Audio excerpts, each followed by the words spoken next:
¿Cómo están? Viendo el sílabo, me doy cuenta que esta semana, que somos la semana, bueno, somos semana 5, ¿no? No, 6. Eh, Debieron tener retroalimentación con la profesora y la semana que viene tienen su exposición de su primer avance de su trabajo del curso. Entonces, la profesora me comentó que la mayoría de ustedes ya tiene un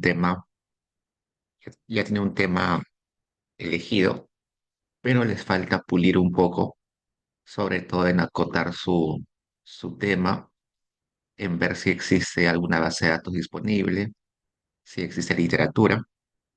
Entonces, para ello, vamos a ver algunos ejemplos de investigaciones hoy día y de paso vamos a chequear qué cosas son hechos estilizados, que es lo que debería tocar hoy día, chequear aprender qué son hechos estilizados en una investigación. No me voy a demorar mucho y me demoraré 20-25 minutos y luego se quedan solamente si quieren hacer preguntas sobre sus temas individuales. Y supongo que mañana, bueno, pasado mañana lunes y el jueves tienen exposición con la profesora. Y si algún momento durante la semana quieren conversar conmigo, yo estoy los lunes y los viernes en las tardes usualmente en la oficina. Me avisan y nos encontramos en la oficina. Eso. Entonces, veamos. Acá tengo algunas investigaciones de profesores o alumnos de, de la universidad para ver las estructuras que ellos utilizan y cómo delimitan sus temas. Por ejemplo, acá tenemos uno que se llama Determinantes del poder de mercado en el sector microfinanciero peruano que es regulado, de la profesora Aguilar con Jonathan Portilla, que fue JP de ese curso hasta el semestre anterior. Entonces, esa investigación es interesante, es bien corta, pero con bastante información. Dice, el objetivo de este estudio es analizar la evolución de los determinantes del poder de mercado en un sector microfinanciero regulado en Perú durante el periodo de enero del 2003 a junio del 2016. Algo interesante acá es que está utilizando todo lo que les comenté la sesión anterior, ¿no? ¿Se acuerdan que les dije que deberían acotar su periodo, el periodo de estudio? Acá está acotando el periodo de estudio a este periodo. En este caso no está diciendo 2003 al 2016, porque supongo que está utilizando datos mensuales. Eh, por eso menciona el mes o los meses para dejar en claro que va a utilizar datos mensuales. Por otro lado, no solamente está determinando el periodo, sino también el, el, el lugar o el área el territorio donde está estudiando, en este caso es en Perú, y en particular el sector microfinanciero del Perú. Su tema es analizar la evolución de los determinantes del poder de mercado, y acá me gustaría detenerme un ratito. La mayoría de investigaciones en economía tiene tiene la estructura de elegir una variable X y una variable Y. Por ejemplo, el impacto de la educación en los salarios, ¿no? Ahí la variable X es educación y la Y es salarios. Otro ejemplo, el impacto de Caliwarma sobre la desnutrición. Ahí la variable X es Caliwarma y Y es la desnutrición. Eso se suele hacer y es lo más común en la investigación, pero hay otro tipo de investigación que es la exploración de determinantes de algún fenómeno económico. En ese tema de determinantes no existe solamente un X, sino existe un montón de X. Todos los determinantes son los X y solamente existe un Y. En este caso, el Y es poder de mercado y hay un montón de X. ¿Qué X va a incluir? Seguro ha hecho una revisión de literatura donde ha encontrado que el poder de mercado depende, no sé, de características de cada una de las empresas, de características del sector, depende de las características de la economía peruana en general, entonces un montón de X. Y eso también es una opción de investigación, sobre todo en áreas donde hay muy, pero muy poca investigación. Por ejemplo, un ejemplo donde no cabría este tipo de investigación. En el mercado laboral se suele estudiar los determinantes de los salarios, pero ese tema de determinantes de salarios ya está demasiado estudiado. Entonces, plantear una investigación como determinantes del salario, no estaría bien, porque ya es un tema muy investigado. Ya todos los economistas conocen cuáles son los determinantes del salario. Otro, los determinantes de la desnutrición crónica. Bueno, también ya se ha estudiado mucho, así que hacer una investigación con determinantes de la desnutrición crónica ya sería un poco redundante. En esos tipos de investigaciones como desnutrición crónica, como salarios, uno debe enfocarse más en un determinante, en una variable X, que sea una X un poco novedosa. Por ejemplo, en salarios, no sé, en salarios me puedo enfocar en cómo la situación de ser indígena afecta a tus salarios, ¿no? Eso es un determinante específico que todavía no ha sido estudiado mucho. En el caso de desnutrición crónica, probablemente no se ha estudiado mucho de cómo las redes de amigos, el acceso a, a una red de apoyo puede afectar a la desnutrición de los niños, ¿no? Hay alguna literatura que dice que mientras más redes de amigos, de familiares uno tenga, la madre tenga, tiene mayor información y mayor ayuda para poder criar a su niño y por tanto su salud va a estar mejor. Entonces, esos X, esos determinantes que son menos estudiados, se deben estudiar aisladamente y solamente estudios de determinantes en general son para temas muy poco explorados, eh, por ejemplo, el poder de mercado, ¿no? Hay muy pocas investigaciones sobre el poder de mercado, no sabemos mucho sobre ello, así que es todavía relevante hacer un estudio de determinantes. Ah, sí, para ver qué determinantes son comunes y cuáles no, en la revisión de literatura puedes ahí chequear, ¿no? Por ejemplo, esto de educación como determinante de los salarios, hay por montones, ¿no? Así que no, ya sería un poco redundante. No sé, la pobreza como determinante de la desnutrición también ya es muy estudiado. Uno mismo googlea y ya encuentra muchos papers, ¿no? Nicole, Sí, profesor, y en caso de los determinantes de gasto de bolsillo, ¿ya está muy estudiado o falta todavía? buena pregunta. Creo que falta. El único trabajo que he visto de determinantes de bolsillo para Perú es el de Luis García. Creo que tiene un working paper en el departamento sobre ello y ya tiene varios años.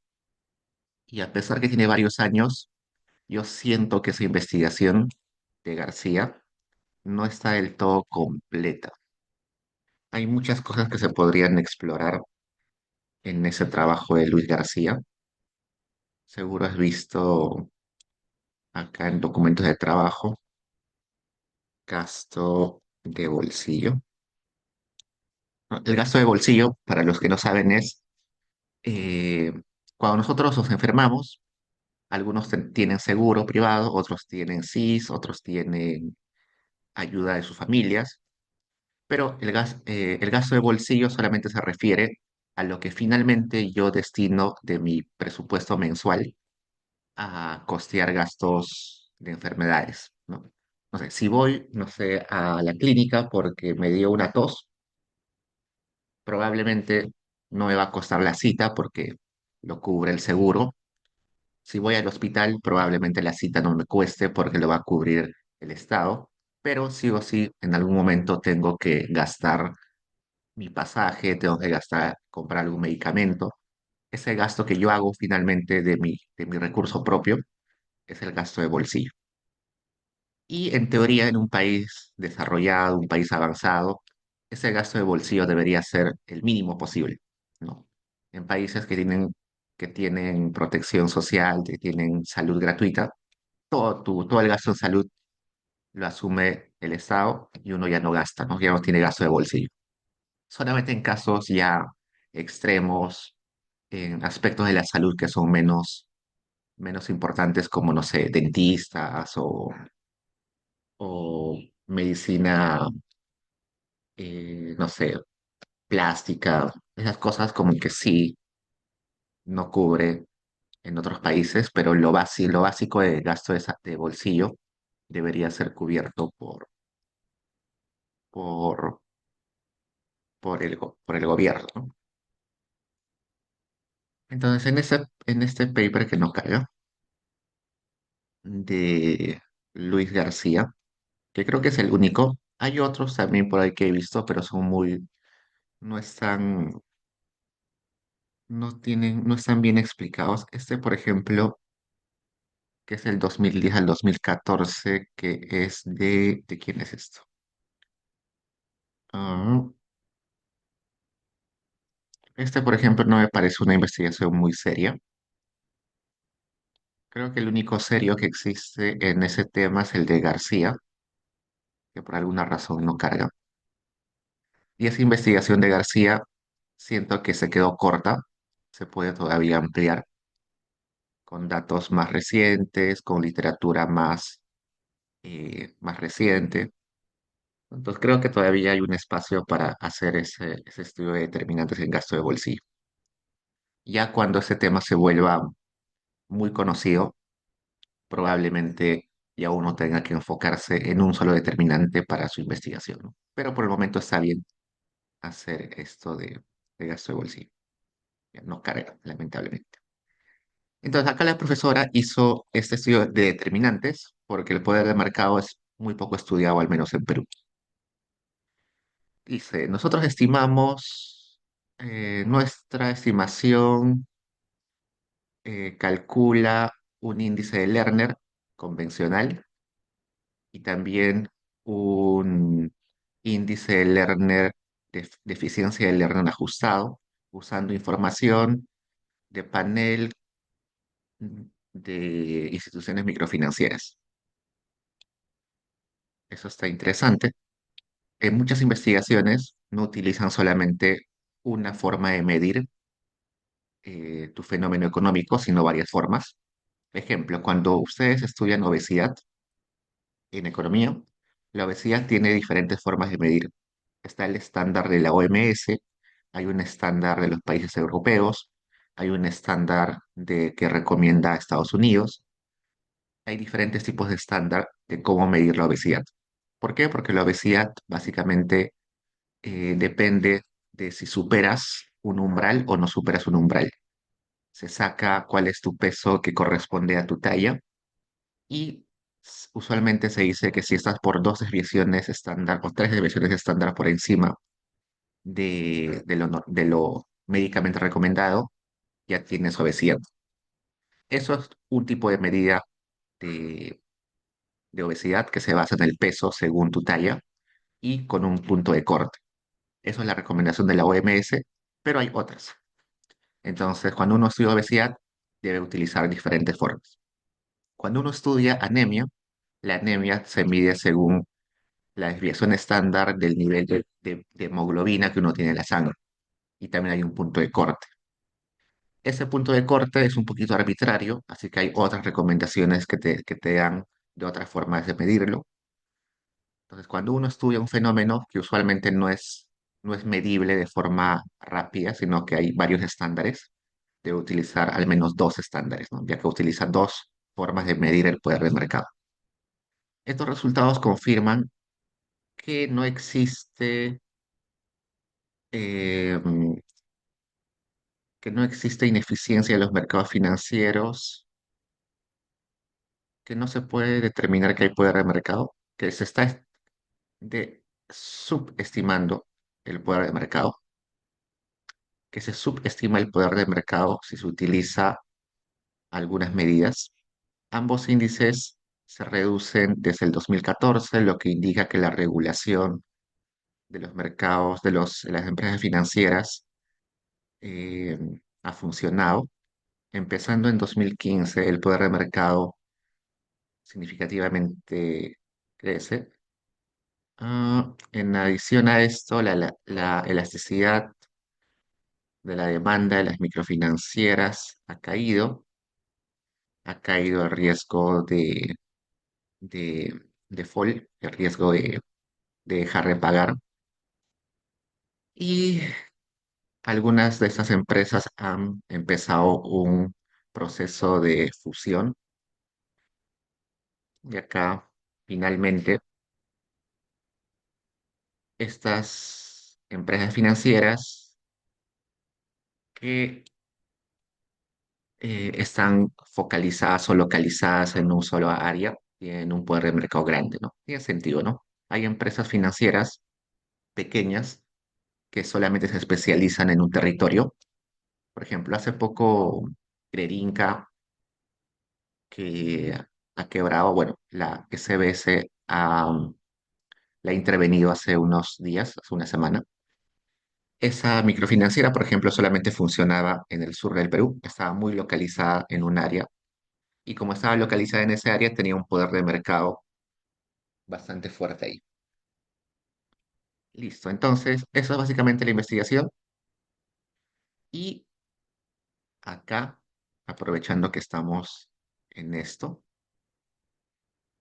usualmente cuando uno empieza una investigación, lo que tiene que hacer es definir sus variables.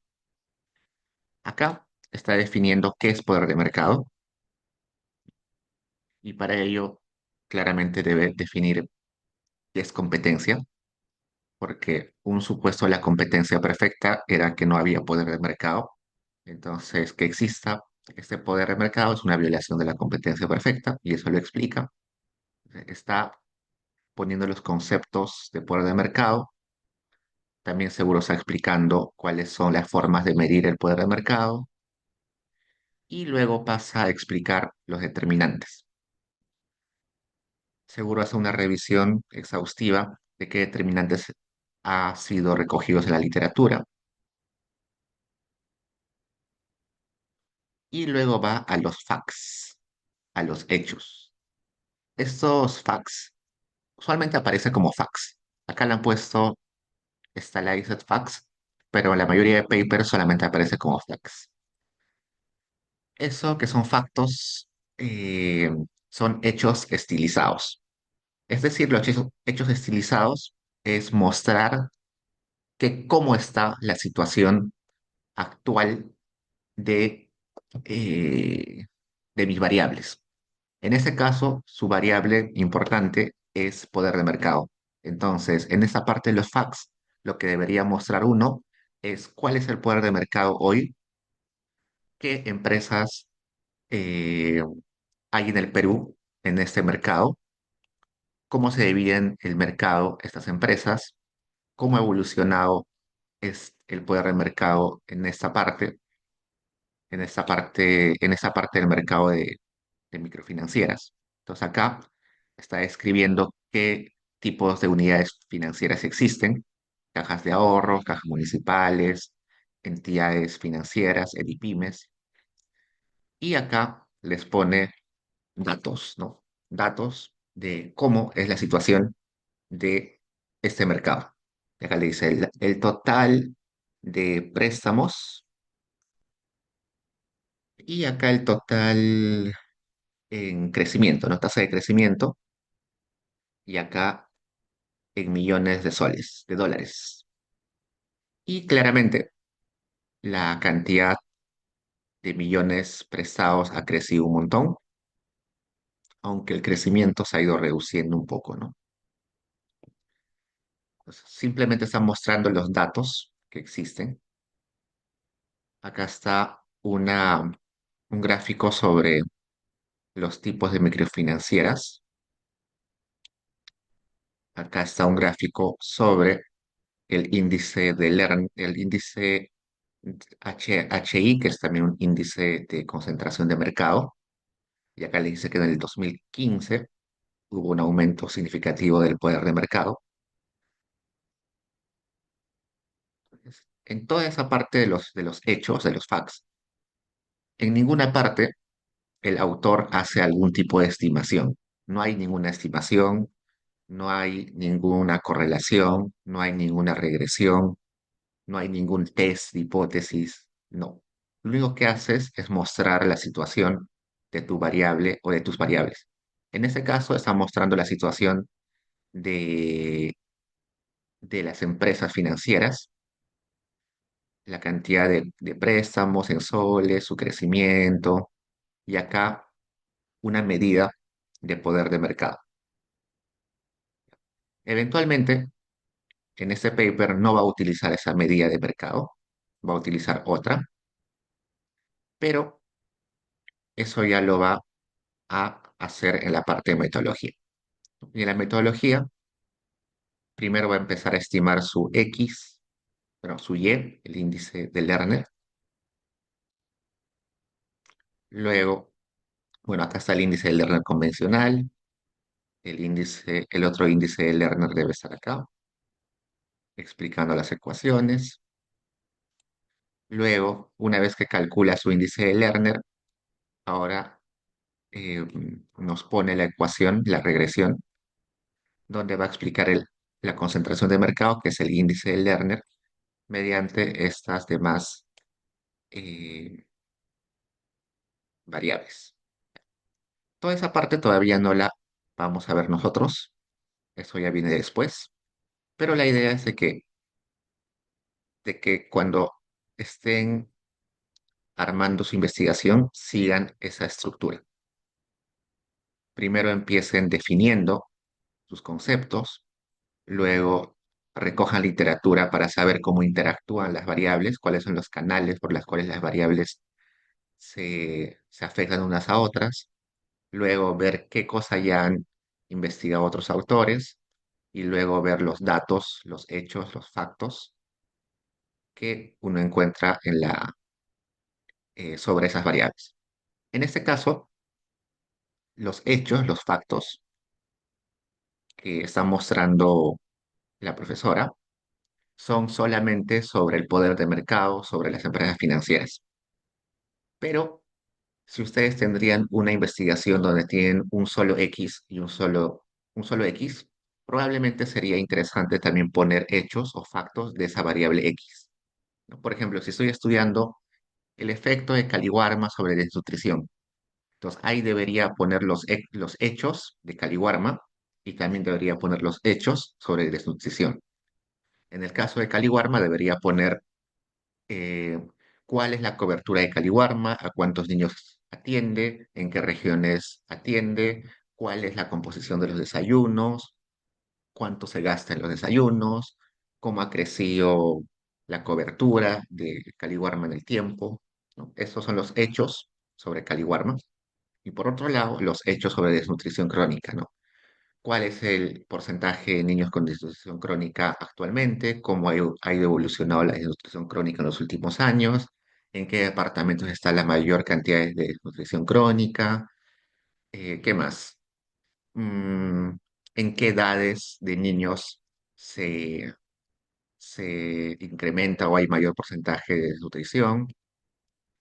¿Y qué características tienen los niños con desnutrición? ¿Son niños rurales, niños urbanos? Son niños de zonas de la Amazonía, de zona de la sierra, de zona de la costa, ¿no? Entonces, ver datos que existen. En todo eso de los hechos, uno no hace ninguna estimación, solamente muestra lo que ya existe en datos, ¿no? Hasta ahí preguntas, chicos.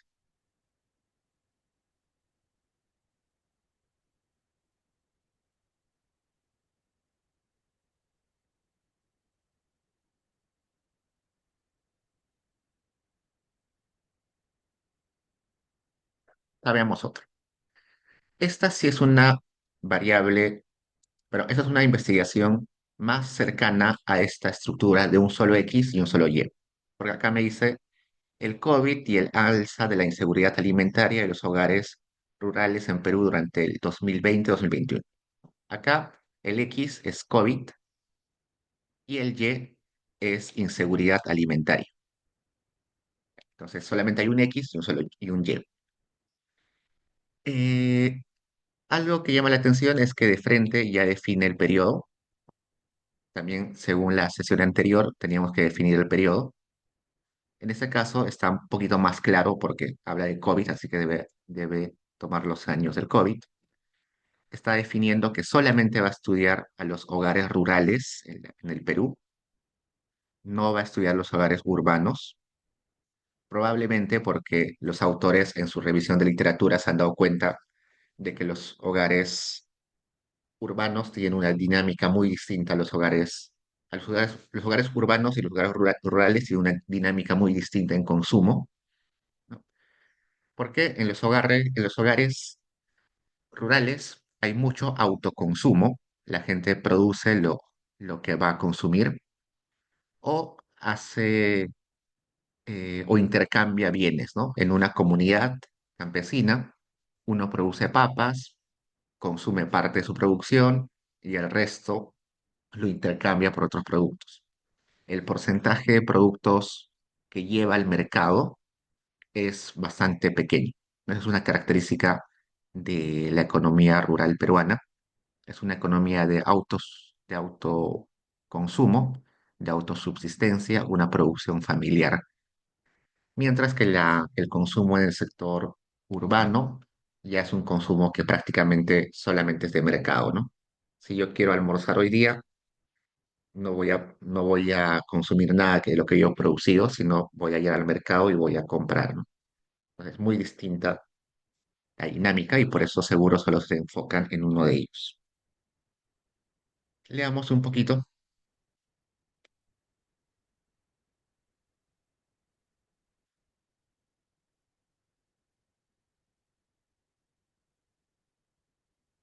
Dice, la seguridad alimentaria en el Perú durante el contexto de pandemia mostraba debilidades, dado que hasta un cuarto de la población nacional se encontraba en condición de déficit calórico, pero con mayor incidencia en el ámbito rural.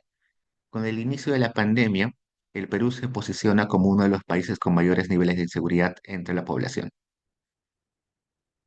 En respuesta a la crisis producto del coronavirus, el Estado peruano realizó la entrega de bonos a los hogares vulnerables para salvaguardar su bienestar, en especial los hogares del ámbito urbano. Esa parte está interesante porque está contextualizando y dando una justificación de la importancia de su tema, ¿no? Con la información de la Encuesta Nacional de Hogares del 2020 y 2021, analizamos el impacto de la pandemia sobre la inseguridad alimentaria de los hogares del ámbito rural, así como la entrega de bonos amortiguó la inseguridad alimentaria. Para ello, aproximamos la inseguridad alimentaria del hogar mediante la incidencia de privaciones alimentarias, la cual compara el gasto mensual per cápita en la canasta básica alimentaria del hogar respecto a la canasta básica alimentaria que satisface el requerimiento calórico mínimo de las personas. Entonces, una persona tiene inseguridad alimentaria si está consumiendo menos de lo recomendado por el estándar internacional, ¿no? No sé, el estándar internacional te dice que debes consumir 500 calorías al día. Si estás consumiendo menos, ya estás en inseguridad alimentaria. Bajo esa definición, durante el segundo trimestre del 2020, uno de cada dos hogares contaba con inseguridad alimentaria. El objetivo central de la investigación lo analizamos implementando un diferencias en diferencias con múltiples periodos a nivel trimestral durante el 2020 y 2021. De esta forma, encontramos que el incremento de la inseguridad alimentaria en los hogares se concentra durante el segundo trimestre del 2020 en la definición general del área rural y áreas rurales dispersas. Por el lado del impacto de los bonos por periodo de la pandemia, encontramos que el total de tipos de bonos recibidos por hogares reduce la inseguridad alimentaria durante el 2020, trimestre 4, y 2021, trimestre 2, en los pequeños pueblos rurales. Interesante. La estructura, seguro, va a empezar definiendo qué es su variable Y. Su variable Y era incidencia, pero era privación alimentaria o inseguridad alimentaria, ¿no? Entonces acá va a definir todo lo que tenga que ver con seguridad alimentaria, ¿no? O inseguridad alimentaria. La inseguridad alimentaria es de los hogares, la aproximaremos en función a los datos de la encuesta. Pues acá está definiendo qué es inseguridad alimentaria, da datos sobre seguridad alimentaria. Acá creo que no hay una sección explícita que te diga facts o hechos estilizados. Eso también es una forma de presentarlo. En muchas investigaciones no te ponen la estructura típica de introducción, marco teórico, metodología, resultados, discusión, conclusiones. Esa es la estructura típica, ¿no? Pero muchos autores optan por tener otro tipo de estructuras. Acá, por ejemplo, Josué y Pedro utilizan una estructura más resumida.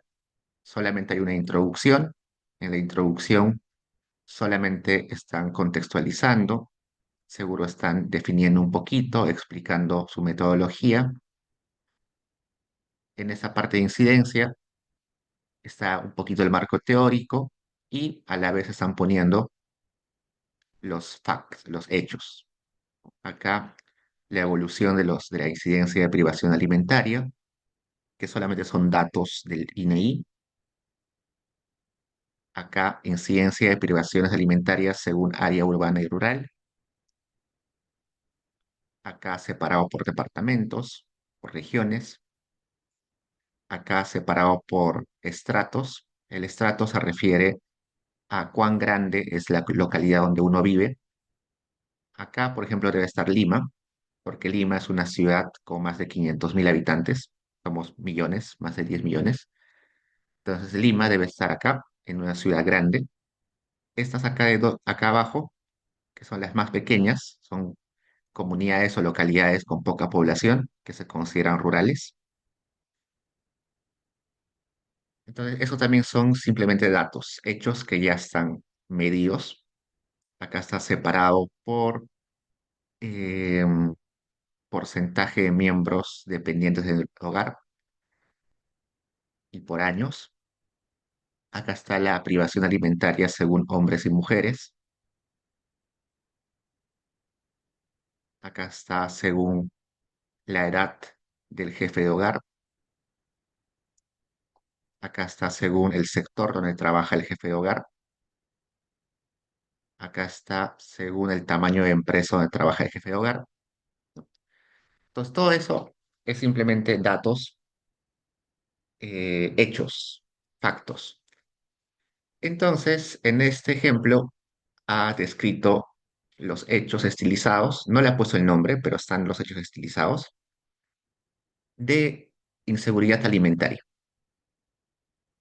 ¿Y por qué no puso los hechos estilizados de la variable X? ¿No? Porque acá solamente ha puesto hechos estilizados de la variable Y, de la variable inseguridad alimentaria, y no puso del COVID. Pudo ponerlo, pudo poner el autor o los autores hechos estilizados del COVID, pero yo sospecho de que no lo ponen porque ya son datos bastante conocidos, ¿no?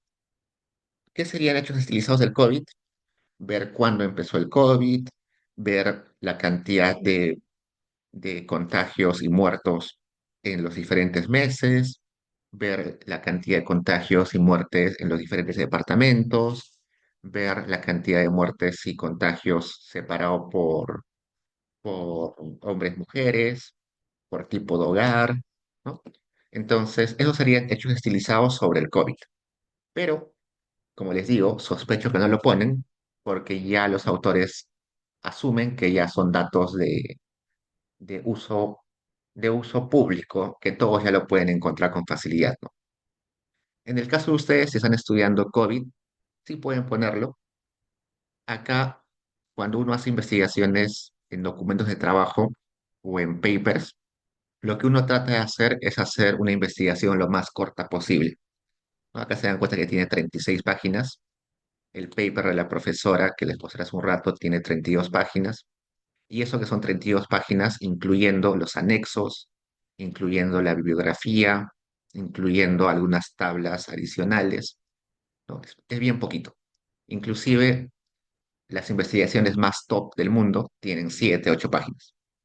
Pero en el caso de una tesis, eh, se busca que puedan mostrar más información, así que si pueden explayarse con más hechos estilizados, háganlo, normal.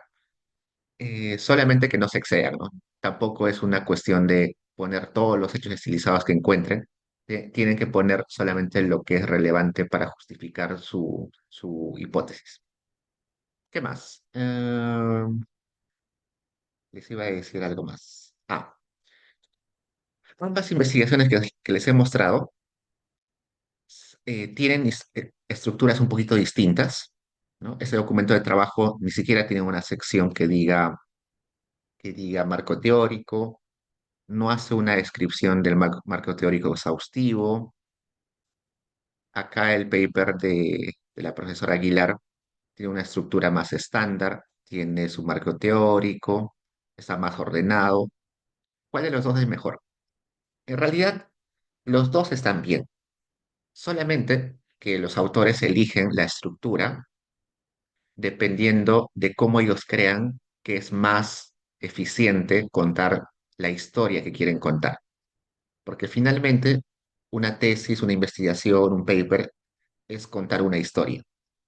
Convencer en base a contar una historia utilizando datos, utilizando una metodología econométrica, estadística. Entonces, seguro, en este paper del profesor Franke y de Josué, ellos, al momento de escribir, se dieron cuenta que para contar esa historia ya no es muy relevante poner hechos estilizados de la pandemia, como que hacer ruido en esa historia que quieren contar. Mejor se enfocan en lo que todavía pocos conocen, que es la inseguridad alimentaria. Probablemente no tienen una sección de hechos estilizados porque ellos consideran de que ponerle demasiados conceptos, demasiadas ecuaciones al marco teórico puede, puede, puede hacer ruido a la investigación, a su forma de contar la historia. Ellos prefieren irse de frente a la metodología con mayor énfasis y en la metodología ya se explayan más porque su metodología es bastante interesante, entonces supongo que ellos quieren darle mayor protagonismo a su metodología y no tanto al marco teórico, mientras que seguro la profesora Aguilar, como el tema de poder de mercado en el sector microfinanciero es un tema todavía no muy estudiado, quiere hacer una revisión de literatura más exhaustiva. Ella entiende que hacer una revisión de literatura puede aportar mucho a, a contar la historia que quiere contar. Entonces, toman en cuenta eso. No hay una estructura, no hay una estructura obligatoria. Se recomienda que tenga la estructura habitual, ¿no? Introducción, marco teórico. Dentro del marco teórico puede haber una sección de conceptos, una sección de canales de transmisión, una sección sobre literatura empírica. Luego tienen, además de marco teórico, luego tienen seguro hechos estilizados. Luego de hechos estilizados tienen eh, una sección para describir los datos, qué datos van a utilizar. Luego una sección de metodología. Luego una sección de resultados. Luego una sección de discusión y conclusiones. Si cabe el tema de investigación, una sección de recomendaciones de política. No es lo estándar, pero dependiendo de cuál sea su tema y cuál sea el objetivo de su investigación, puede ir variando esa estructura. ¿No? Veamos acá, por ejemplo, otro rápidamente, que dice, la economía de la opción pública, evidencia para el mercado farmacéutico. Leamos un poquito el resumen. Nosotros estudiamos el efecto de la competencia por empresas, eh, ah, a ver. Vamos a traducir esto. Hay palabras que no entiendo.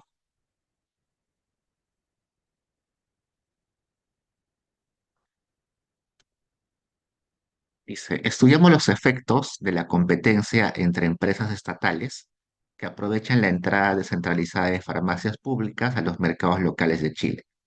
Las farmacias públicas venden los mismos medicamentos a un tercio de los precios de las farmacias privadas, debido a una negociación más fuerte y al poder de mercado del sector privado, pero son de menor calidad. Las farmacias públicas indujeron la segmentación del mercado y los aumentos de precios en el en el sector privado, lo que benefició a quienes se pasaron a la opción pública, pero perjudicó a quienes se quedaron. La entrada de farmacias públicas en todo el país reduciría el gasto anual de los consumidores en medicamentos en 1,5%.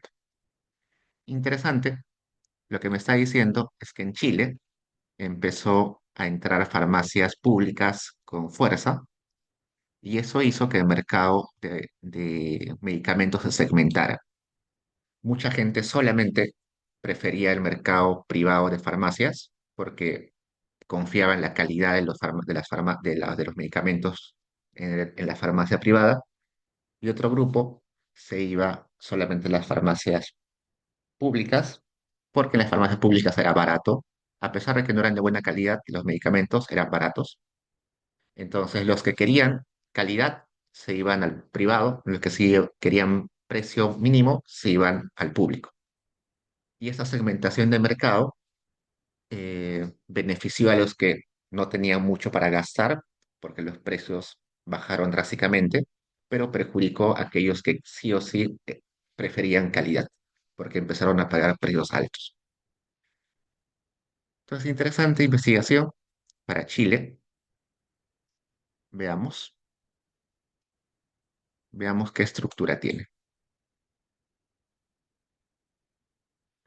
Acá tiene una introducción donde seguro habla un poquito de resumen de la investigación y la contextualización. Luego acá tiene una primera sección donde va a definir las variables de su investigación.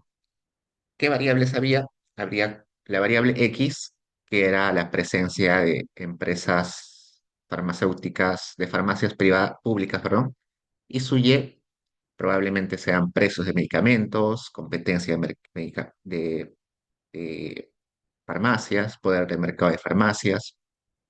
Entonces acá va a explicar cuáles son eh, cuál es la oferta, cuáles son los tipos de farmacias en este mercado, ¿no? Hay farmacias públicas, farmacias privadas, desde qué año existen estas farmacias,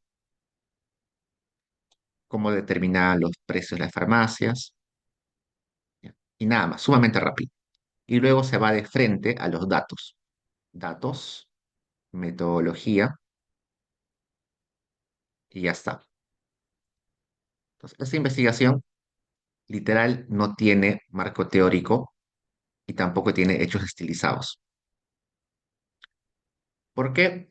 Porque seguro los autores entienden que el marco teórico no es muy relevante. Seguro ellos entienden de que este canal de transmisión, que es que la presencia de públicos segmenta el mercado, es obvio, entonces no necesitan explicarlo mucho. Y los hechos estilizados, si bien es cierto, ellos seguro no consideran importante contarlos, lo mandan a los anexos. Acá en los anexos van a encontrar hechos estilizados. Por ejemplo, acá está el periodo o el momento en el cual entran las farmacias públicas. Las barras grises son todas las farmacias y las barras eh, rojas son las nuevas farmacias. Interesante. Eso es un hecho estilizado porque es un dato, un facto. Otro hecho es la distribución de las farmacias públicas. Acá está un poquito pixeleado, pero debe ser el mapa de algunas zonas de Chile y está poniendo en color azul a las farmacias privadas, con color rojo a las farmacias públicas y en color gris. Mientras más oscuro es el gris, la densidad poblacional es más alta en esas zonas. Eso también son hechos estilizados. Acá también hay hechos estilizados. Está mostrando cómo se distribuyen los precios en este mercado. Por ejemplo, acá dice distribución de los precios. Y acá me dice que ah, relación del descuento entre público y privado, ¿no? ¿Cuán distintos son los precios entre la farmacia pública y la privada? Entonces, hay medicamentos que están 20% más caro en el público que en el privado, y a este lado, al revés, hay medicamentos que están 100 veces, pero 100% más en el, cuestan 100% más en el privado que en el público, ¿no? Y acá está la distribución. Acá distancia de las farmacias, cuán lejano están las farmacias en kilómetros. Eso es interesante y relevante porque seguro ustedes cuando se han enfermado valoran bastante la distancia, ¿no? Por ejemplo, yo debería comprar, creo, hoy día una pastilla y en el Observatorio de Medicamentos del Perú, ustedes conocen que hay un observatorio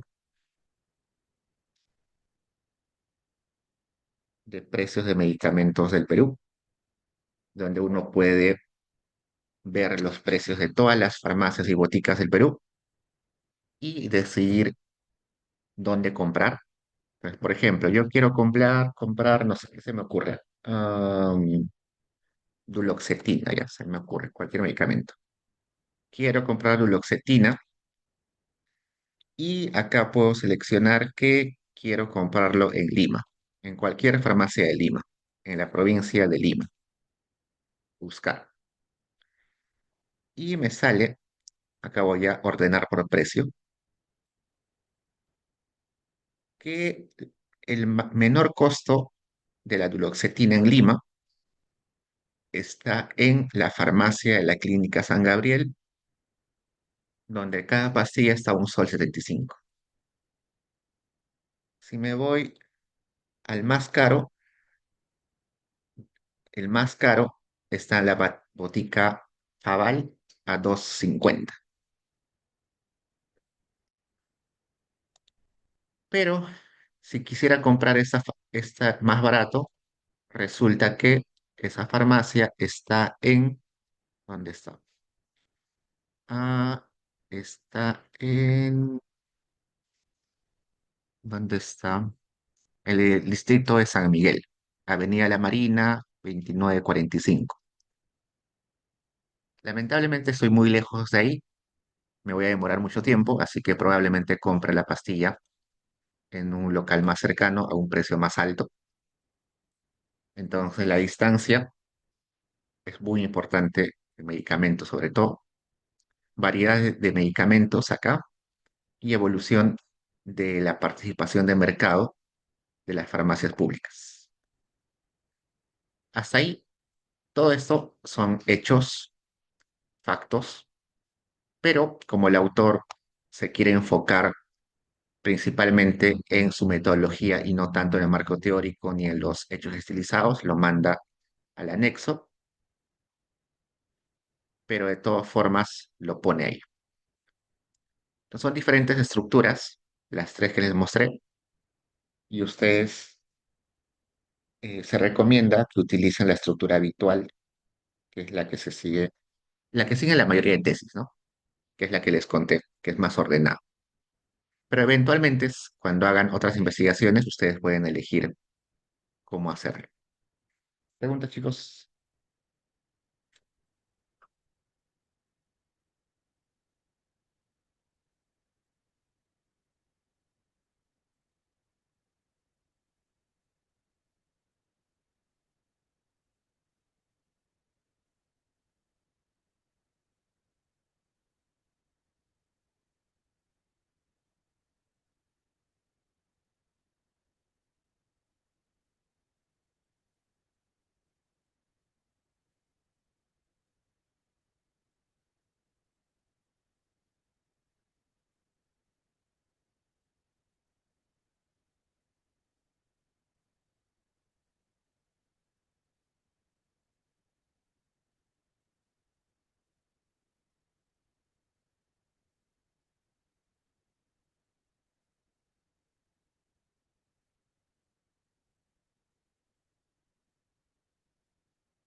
Ya chicos, eso era lo que tenía que contarles hoy.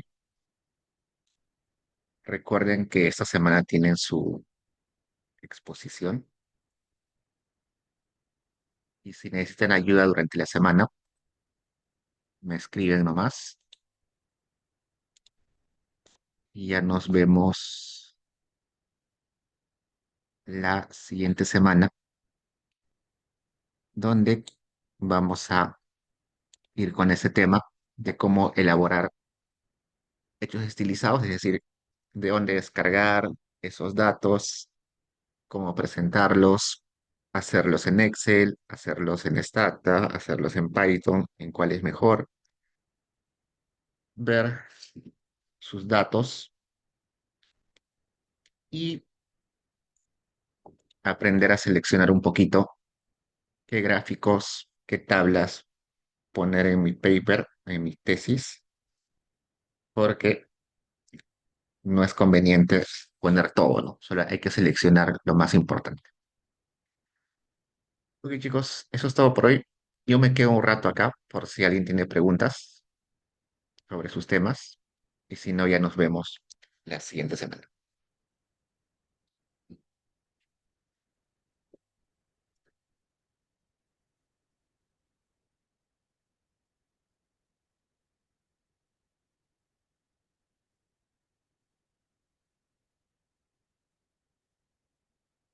Nicole, cuéntame.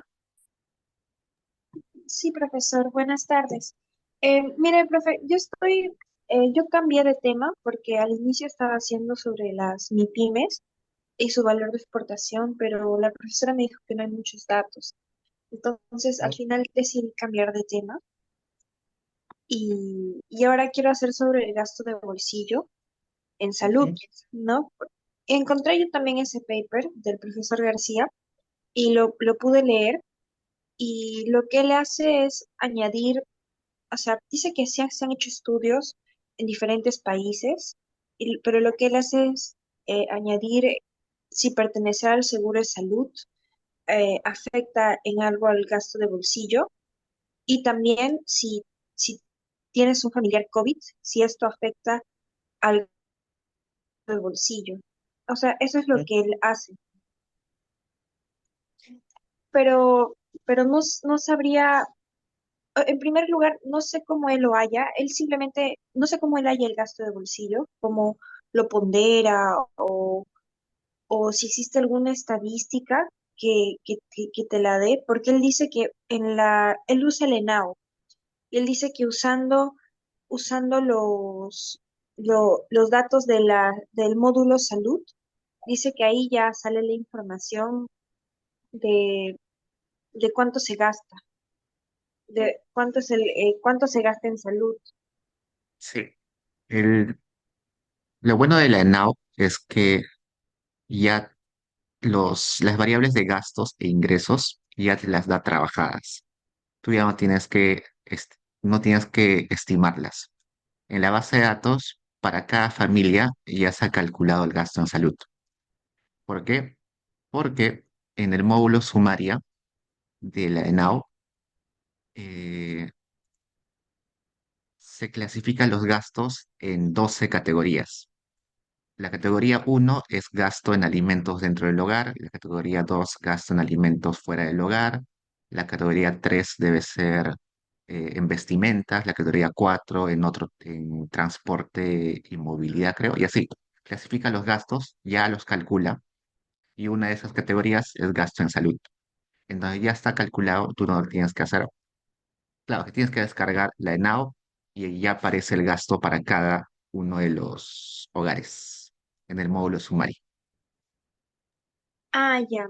Ah, ya, profesor, Ujú. gracias. Otra consulta también es que eh, no sé si la profe me aceptará decirle cuáles son los determinantes del gasto en salud en los hogares del Perú, porque creo que ya como que es muy amplio, ¿no? Así que no sé si yo lo que tenía planeado, pensado, era como que ver el gasto en salud en hogares con gestantes, o sea, con mujeres en periodo de gestación o mujeres que han pasado por el parto, un periodo relativo, ¿no? O sea, están o están en gestación o acaban de dar a luz. Pero creo que esa información no está en la ENAO, ¿cierto? Buena observación. Mm, sí, o sea, el tema de gasto de bolsillo de salud es un buen tema, a pesar que es un tema general, no hay mucha investigación. Como has visto, creo que el único bueno es el de Luis García. Y sería bueno, como tú dices, diferenciarse un poquito quizás.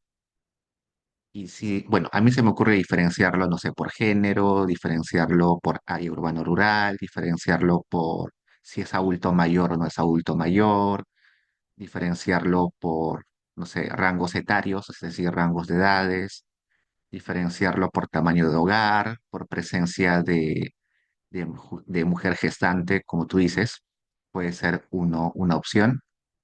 Creo que no existe o sea, puedes encontrar la variable que te diga si hay un niño eh, recién nacido en el hogar. Eso sí, porque cuando uno en la ENAU aparece la cantidad de miembros del hogar y aparecen las edades de los miembros del hogar. Entonces puedes encontrar hogares seguro con niños de un mes, de 2 meses, de 3 meses. Entonces, eso podrías aprovechar para ver esto, ¿no? Pero más de salud, creo que podría ser eh, gas- gasto de bolsillo en salud en hogares con presencia de niños recién nacidos, algo así. Lo de gestación, sí, no se puede, con la ENAO no se puede determinar si la mujer está gestando o no está gestando, pero sí se puede determinar si tiene un niño con pocos meses de nacido. Ah, ya. Sí, profesor. El problema es que yo he revisado y García dice que ya se ha hecho, como que se ha analizado, no sé si en Perú, pero en otros países como que se ha analizado, tendría que revisar la bibliografía que él como que revisa, ¿no? También Claro, pone en sí, revisión de literatura, porque ahí sale que sí, se ha demostrado que, que tener presencia de niños menores o muy pequeños aumenta el gasto de bolsillo y también dice que se ha demostrado que tener adultos mayores en el hogar incrementa aún más el gasto de bolsillo que tener niños pequeños. Entonces, sí, creo que por ahí ya se ha hecho. sí, pero creo que García se refiere a investigaciones para otros países. Para Perú hay muy poco. Ah, ya, profesor. Entonces, ¿usted me recomienda seguir ese camino? O sea, sí, sí Sí, o hay, sea, el tema de gasto de hay. bolsillo de salud es bien interesante. Y a ver, coméntale a la profesora si cree que está bien enfocarse en un grupo particular, como en este caso, que sean mujeres o que sea adultos, y chequea el paper de García, pero según lo que yo recuerdo de ese paper, lo que dice es que no existe, o sea, que existe para otros países, pero que en particular para Perú no existe mucho. Verifica Ah, eso. ya, ya. Ya, profesor, muchas gracias. Nos vemos. Ah, y una última consultita. Dime. ¿Es posible? Yo no sé manejar mucho bases de datos de encuestas, pero, o sea, sé usarlas por separado, pero no sé si es posible como que combinar la ENAO con la ENDES. No, porque No se puede, ¿no? son individuos distintos. A Ah, menos ya. que quieras agregar a nivel de departamentos. Si quieres agregar a Si nivel de quiero analizar por departamentos, departamentos. sí, ahí sí, Ay, pero si quieres ay, analizar por familias o por personas, no. ya. O sea, si yo escojo una investigación como que tipo por departamentos, tendría como que mayor acceso a información, ¿cierto? Podría usar tanto la ENDES, porque en la ENDES también hay de desnutrición crónica en Sí, niños y la bueno, tiene sus, alimentación que reciben los recién nacidos. tienes, tiene sus ventajas y desventajas, porque si lo agregas a departamentos, solamente vas a tener 25 observaciones por año, porque solamente hay 25 departamentos, incluyendo el Callao. Entonces se reduce tu Mm, cantidad de observaciones si lo agregas a departamentos. pero claro. eso te permite unir información de Endes y Enao, ¿no? O sea, tiene sus ventajas y desventajas dependiendo de qué es lo que quieres hacer exactamente. Y además, si lo haces por Mm. departamentos, no podrías diferenciar eh, hogares con niños o hogares con adultos mayores, porque estás agregando toda la información para departamento. Ya no hay esa diferenciación de sexo, de edad, de, de si hay niños o no hay niños, ya no puedes. Ah, ya. Entonces mejor lo dejo, o sea, solo trabajo con una encuesta. Sí, lo ideal es trabajar con una sola encuesta. Ah, ya. Ya, profesor. Muchas gracias. Fíjate, Renzo, Sí, hola, Diego. ¿qué tal? Eh, Cuéntame. ya conversé con la profesora sobre el tema y me dijo que sí es viable, que es los determinantes de la participación directa en el mercado de los pequeños productores, una evaluación de mercados campesinos en Perú. Ya me explicó más o menos cómo podría ¿Me hacerlo también. repites? No te escuché bien. Ya, el tema es determinantes de la participación directa en el mercado de los pequeños productores, una evaluación de mercados campesinos en Perú. Ya, ujú, Y mini suena análisis bien. de pequeños productores, ajá. Pero la cuestión está, o sea, yo lo que planeo hacer es un modelo Logit probabilístico en el que uno signifique si es que el productor puede vender directamente sus productos en el mercado, o cero si es que no lo vende a un intermediario. Y mi duda está en si hay datos de eso. La profesora también me dijo si hay datos de eso, es que consulte sobre el censo agropecuario y la encuesta de productores agropecuarios. Y he encontrado algunas cosas, pero no estoy tan seguro si es eso lo que yo mismo creo. O sea, usted no sabría si hay datos para eso. El censo es muy antiguo. El censo agropecuario es del 2012, si no me recuerdo. Así que probablemente no puedas utilizar porque ya es muy antiguo.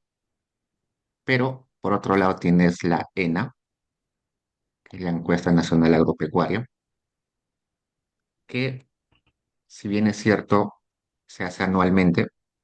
Creo que en pandemia se saltaron un año, 2 años creo, pero después de ese salto continúa anualmente.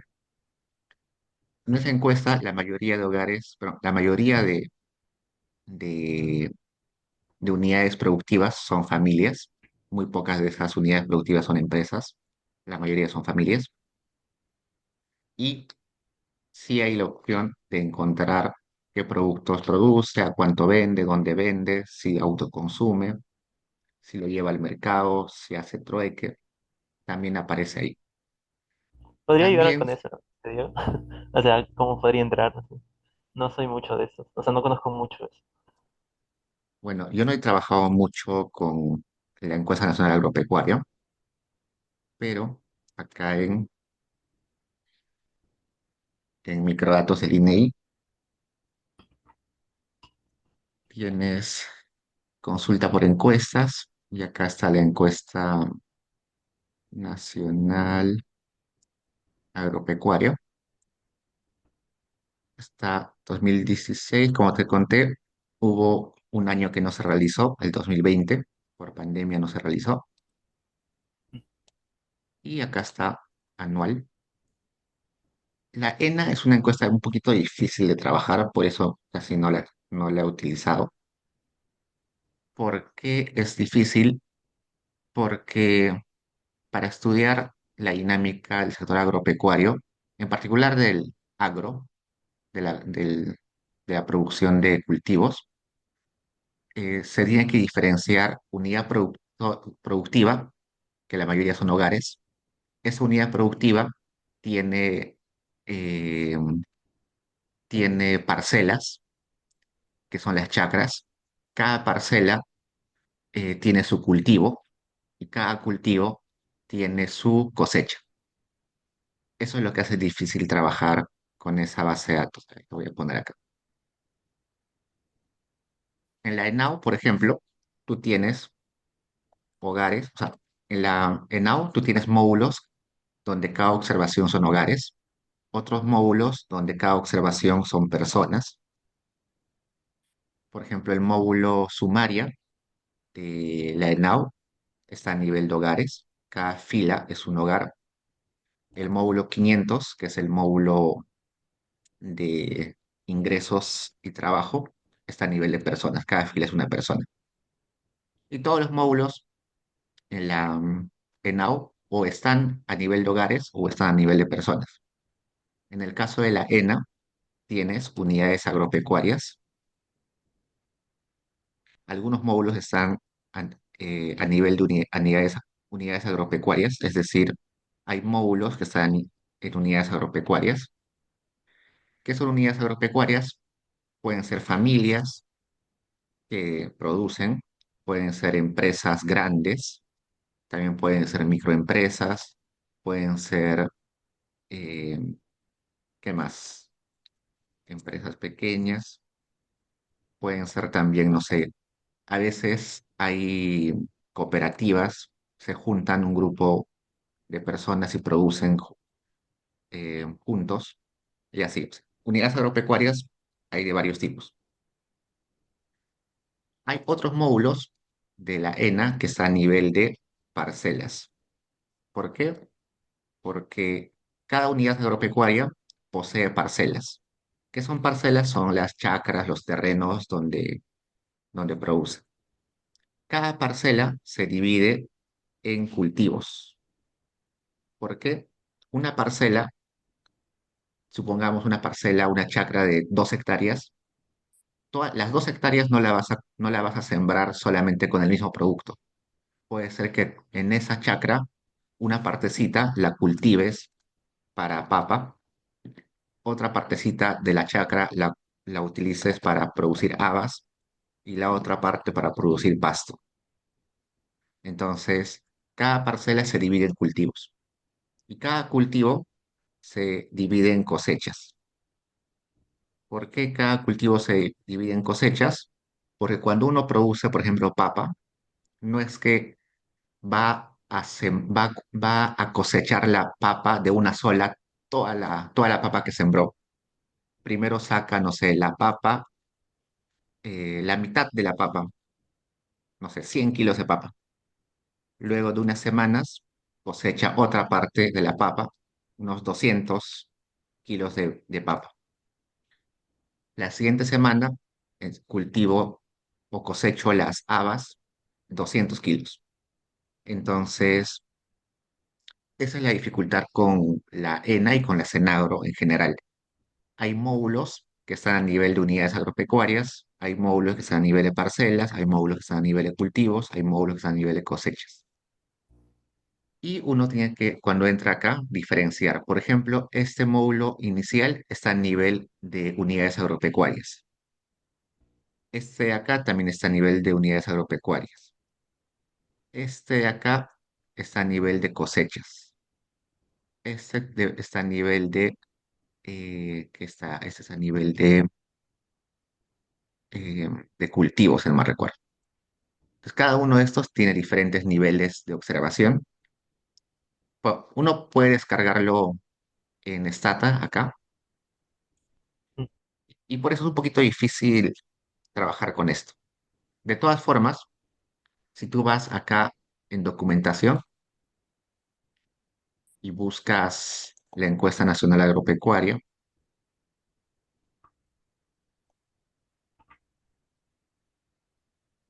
acá están todos los documentos que te van a servir para entender cómo es la ENA.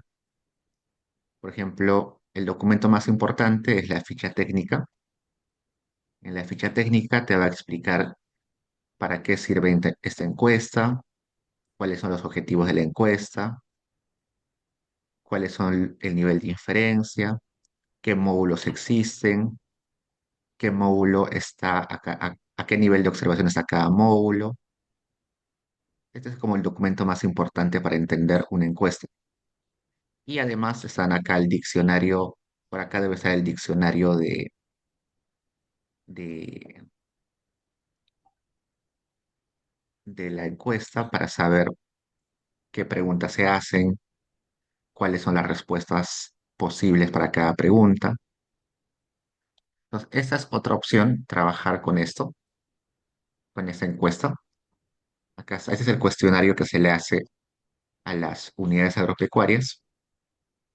Por ahí debe estar la información de qué porcentaje de su producción lo lleva al mercado, y eso creo que es lo que tú necesitas.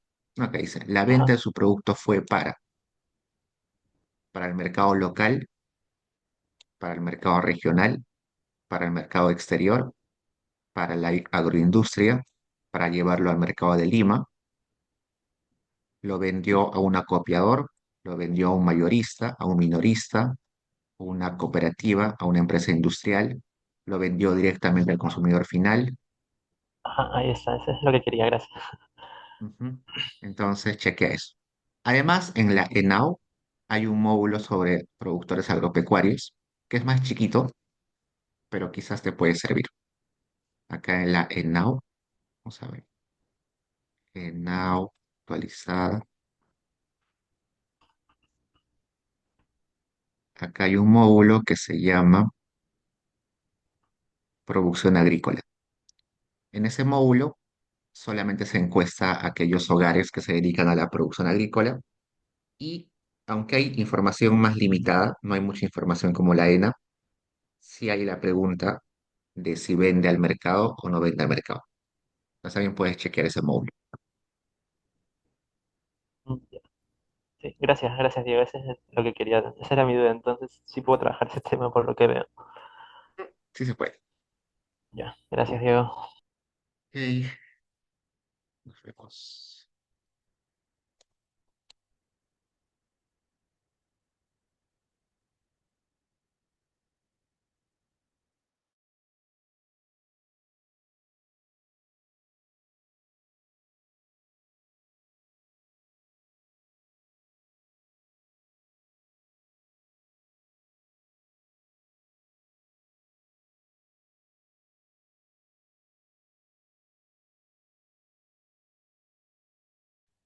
Diego,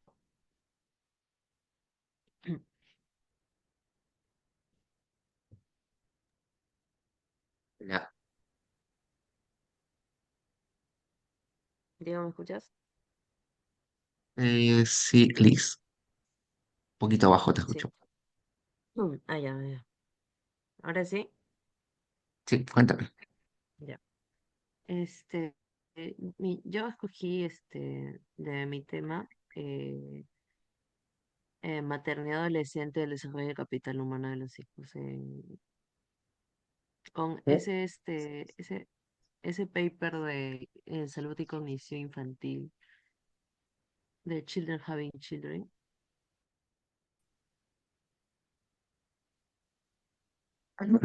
Te escucho muy bajo. Mi tema es los efectos, cuáles son los efectos de la maternidad temprana Ah, enfocado en la salud y cognición infantil. ajá.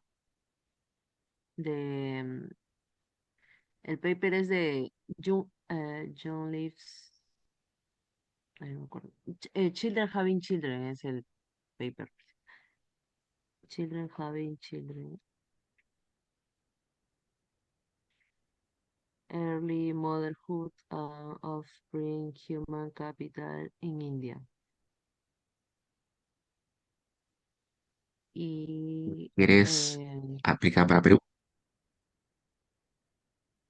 ajá, Ajá, suena interesante. y estaba buscando, este, dónde, ¿dónde podría encontrar la data? Estaba buscando en el registro de nacimientos, no me acuerdo, creo que está por aquí. El registro de nacimientos, registro del certificado de nacido vivo en línea, Ya, pero ahí tienes un pero problema, ¿no? sí, En esa información vas a tener solamente si han nacido, si su madre es adolescente, pero no vas a tener la información sobre cognición. eso es lo que quería preguntarte. Sí, porque eso ¿Dónde? solamente es un registro administrativo, ¿no? Ujú. Sí, un- creo que al menos con lo que entiendo, se debería hacer con una base de datos longitudinal, con una base de datos panel, porque necesitarías saber, ah, no, ah, ese no es ese no es el paper. ¿me lo pasas? Eh, Ya. sí, es te lo paso por al Ya. La dificultad de tu investigación está en la información sobre desarrollo cognitivo. Hay muy pocas bases de datos sobre desarrollo cognitivo. Creo que la ENAU ya tiene algo sobre eso. Vamos a ver.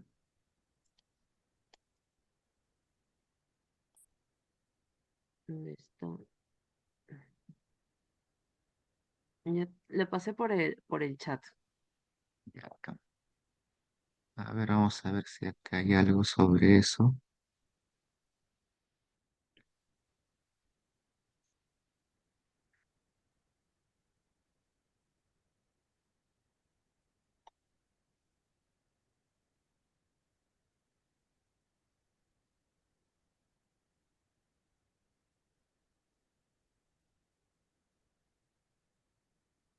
Acá no hay. A ver, veamos.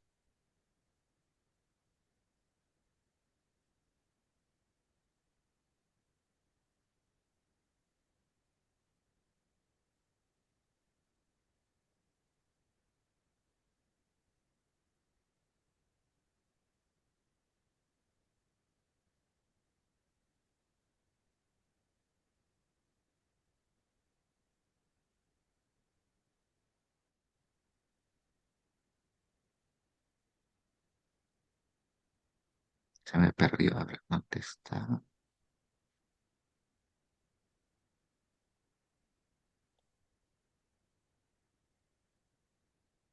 Mm, Mm,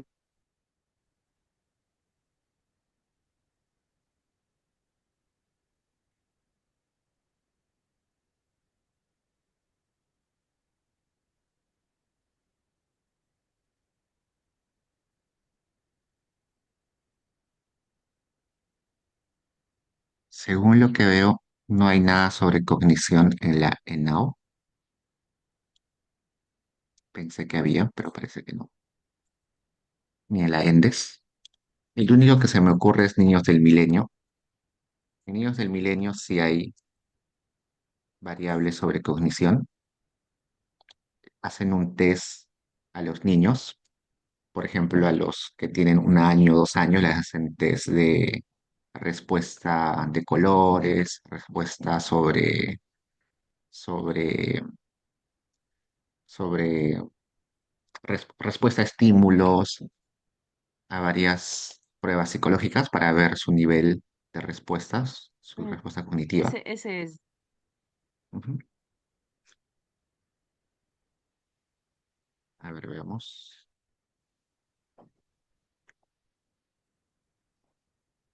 Buscar.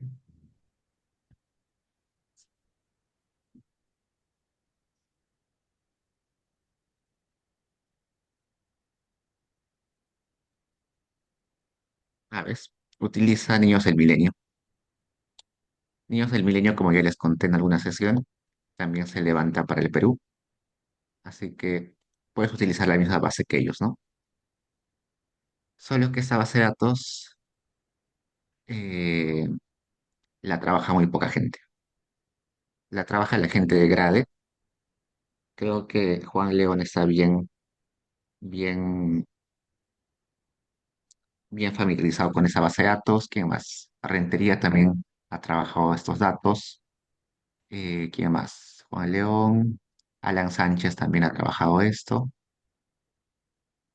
Ellos creo que podrían ser personas a las cuales puedes eventualmente pedirles que sean tus asesores, porque esta base de datos, como la financia Oxford y su socio es Grade, solamente bueno, o sea, muy pocos externos a Grade lo utilizan. Pero si han podido hacerlo ellos para la India, también se puede hacer para Perú, con las mismas variables, el mismo conjunto de explicativas, entonces sí se puede hacer. Y la literatura ya la tienes acá, ¿no?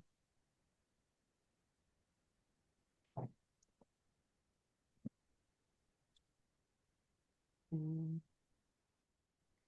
Y acerca de, o sea, acerca de hacer la hipótesis también, obviamente sería la misma, ¿no? La relación de causalidad, Mm. pero la motivación sí sería diferente, ¿no? Claro. La motivación busca datos sobre embarazo adolescente. No sé, se me ocurre, me estoy inventando. El 20% de los embarazos en el Perú son en población adolescente. Eso no solamente trunca el futuro de las mujeres que dan a luz, sino también condiciona el desarrollo futuro de los niños y eso se refleja en que los niveles educativos, bueno, la prueba PISA en el Perú es una de las peores. Una de esas razones podría ser este efecto de que hay muchos niños que no tienen, que bueno, que son educados por niños, ¿no? Por jóvenes. Es como que busca datos sobre cuán grave es el problema de embarazo adolescente y también datos sobre cuán, cuán malo es el desarrollo cognitivo en los niños, ¿no? Y ahí como que justificas que es relevante estudiarlo en el Perú.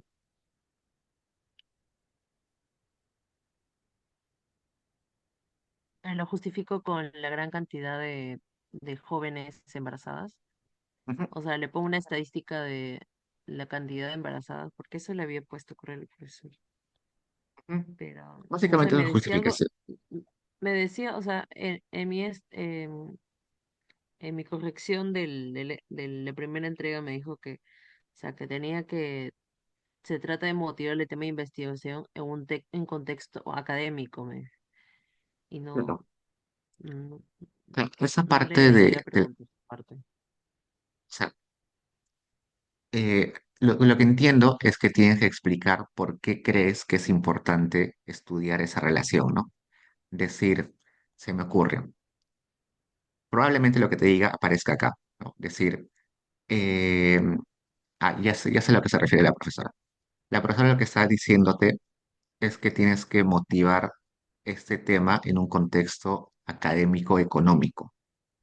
¿Por qué? Porque embarazo adolescente es un tema de salud, cognición es un tema de salud. ¿En qué parte es lo económico? ¿No? Más parece un tema de medicina, de sociología, de psicología. Entonces tienes que explicar por qué es un tema económico. Entonces, en ese lado podrías meter algo de capital humano, ¿no? Decir, el Perú es, o sea, además de lo que te he planteado, es decir, uno de los determinantes del crecimiento del Perú es el capital humano. Sin embargo, el capital humano tiene bastantes limitaciones. Una de las limitaciones es que los niños no logran niveles cognitivos altos al inicio de su vida. Y esto puede estar condicionado a que están siendo criados por niños, por otros niños, ¿no? Por padres sin experiencia, sin herramientas para educar.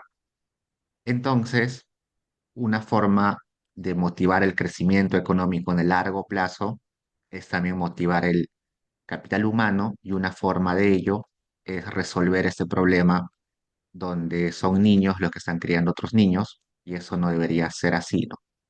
Entonces, como que lo que entiendo que la profesora te dice es que contextualiza esto como si fuera un problema económico y no solamente un problema médico o psicológico, ¿no? Ahí creo que también en ese paper también decían, mencionaban algo rápido sobre también PBI, pero Ujú. no, creo que eso también le pongo un poco de, o sea, el crecimiento académico, digo, el crecimiento económico a largo plazo también afecta el PBI también. Claro. Eso, por ejemplo, acá debe hablar de productividad, ¿no? Como al fin y al cabo, el desarrollo cognitivo determina el capital humano, y el capital humano determina la productividad, deberías mencionar productividad, crecimiento, capital humano, ¿no? Ahí se asocia a efectos negativos en la productividad laboral, ¿no? En la vida posterior del niño. Entonces, si tiene una cognición baja, su productividad laboral va a ser baja, va a tener ingresos chiquitos y eventualmente eso perjudica la economía, ¿no? claro. Y con respecto a al tema, el espacio temporal, Ujú. Buena eh, pregunta. Eso sí, sí va a depender mucho de la disponibilidad de datos, porque este niño es el milenio, si bien es cierto, no se levanta todos los años, se levanta por rondas, y de eso sí no estoy muy enterado, pero utiliza los mismos años que utilizan ellos, porque si existe información para ellos, de esos años también existe para Perú, porque las rondas se levantan en los mismos años, tanto para Perú y los demás países. Acá busca datos. Ah,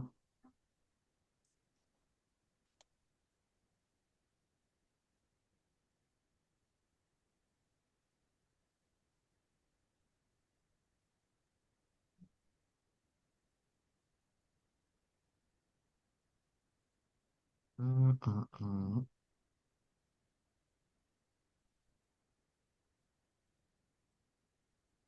Aparece que los datos van de niños que han nacido entre el 94 y 95. Ah, lo que sucede es lo siguiente, como esta es una encuesta longitudinal, los mismos niños son observados en diferentes años. Entonces tienes información de niños que han nacido en el 94 o 95 y han sido luego rastreados durante varios años. Acá te dice que está restringiendo, ah, tiene rondas. En el 2006 el grupo de niños tenía 5 años, en el 2009 los niños tenían 8 años, en el 2013 12 años, en el 2016 15 años. Entonces deberías mencionar, no, perdón, son niños que nacen en el 2001-2002.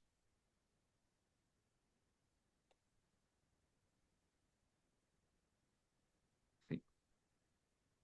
Bueno, en ese claro. caso es un poquito distinto esto de definir el espacio temporal, porque acá lo que sí tienes que limitarte es a la disponibilidad de datos, ¿no? Entonces, pon simplemente cuando tengas que definir el Nació en periodo, el 2001-2002. sí, niños nacidos al inicio de la década de los 2000, ¿no? Si la profesora te pregunta por qué ese periodo, porque la base de datos que estás utilizando logra rastrear en diferentes años a los mismos niños nacidos en ese periodo. Mm,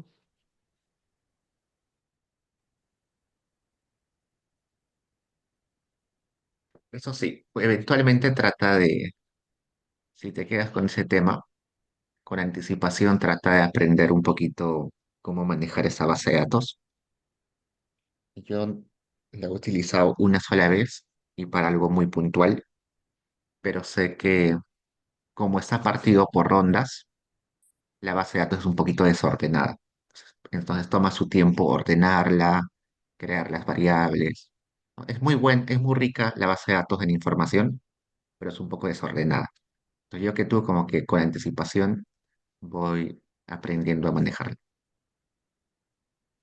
es con qué programa estará hecho? Dime, Bueno, dime. qué programa usa qué programa usa Niños del Milenio? O sea, se puede utilizar en Stata, en R, en Python. El problema es que cuando uno descarga la base de datos, te la descarga en muchos archivos. Entonces uno tiene que juntarlos, hacer merge, hacer append, y a veces es medio confuso. De todas formas, tienes que registrarte para descargar la base de datos. Te registras y después de unos días recién te contestan con la clave para que lo descargues. Por acá debe estar. No es inmediato, no es como la ENAO que uno entra a la página web y ya está, sino que acá tienes que registrarte y después te dan una clave para que puedas descargar.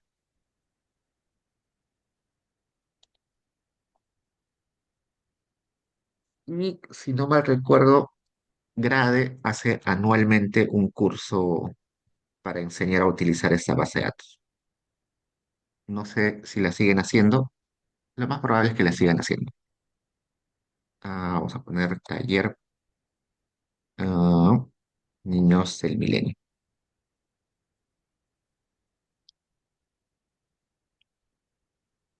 Acá está.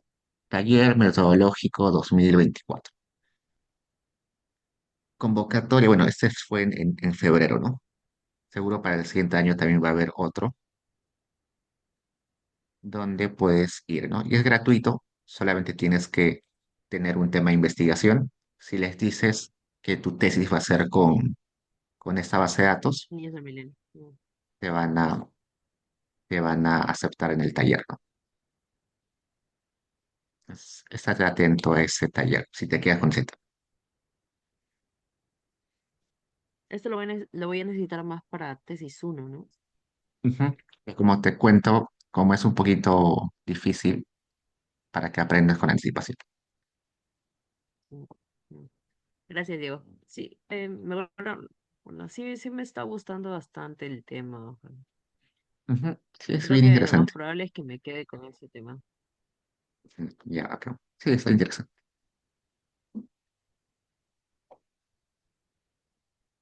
Bueno, gracias, Diego. Cualquier cosa, de repente te digo para ir a una asesoría. Ya, Xiomara, ¿no? No es Liz. Xiomara. Xiomara, bueno, mis amigos me dicen Xiomara. Ya, Xiomara. Entonces, me avisa cualquier cosa. Gracias, Diego. Hasta Cuídate. luego.